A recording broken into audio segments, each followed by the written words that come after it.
This is News 4 Tucson, live at noon. No country knows better than France that freedom has a price, because France gave birth to democracy itself. Good afternoon. I'm Allison Alexander. Thanks for joining us live at noon. Terror in Paris. The sun is set in France on a day that has shaken its people. The nation and the world on high alert after 12 of their own were gunned down in the offices of a satirical magazine. Here is a look at the scene where earlier today a mass shooting took place. NBC's Tracy Potts has the latest from Europe.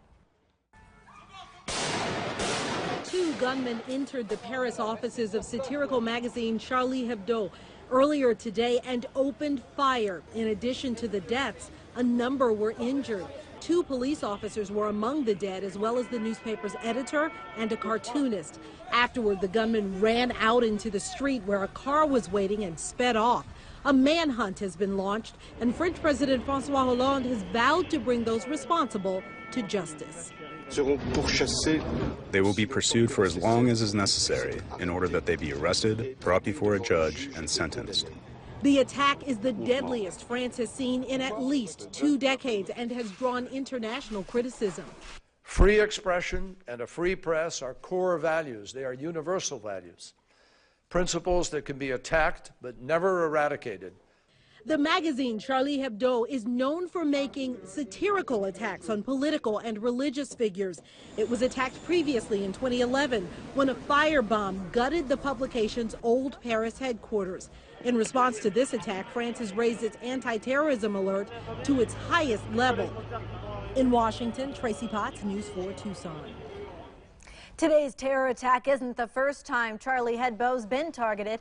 In 2009, the magazine's offices were burned in an arson attack.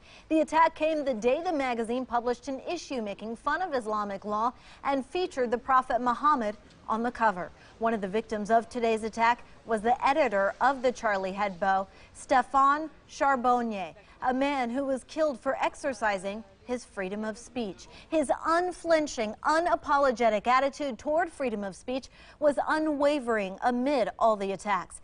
Here's what he said back in 2009. And when the government asks us not to do any provocation, we have the impression that 3 idiots who demonstrated in the streets represent all of Islam. It's the government who insults Muslims by saying that. You have to take them as they are. One has to mock them using humor, disarm them with humor, and not give them any credit. By taking them seriously and sending regiments of riot cops to hold them, one takes them seriously. This afternoon, the White House is weighing in on the attack. President Obama said the Department of State is working to make sure Americans abroad and at home are safe. These kinds of attacks can happen anywhere in the world.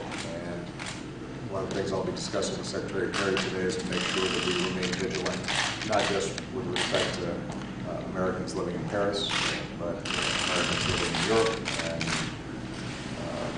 the Middle East and other parts of the world. Secretary of State John Kerry spoke from the State Department about the brutal mass shooting. Free expression and a free press are core values. They are universal values, principles that can be attacked but never eradicated, because brave and decent people around the world will never give in.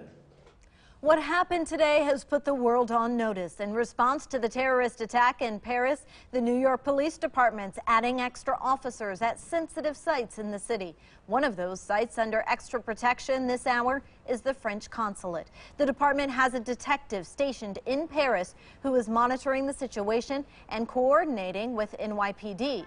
New York City is not under any reported threat at this time, but is taking precautions. Another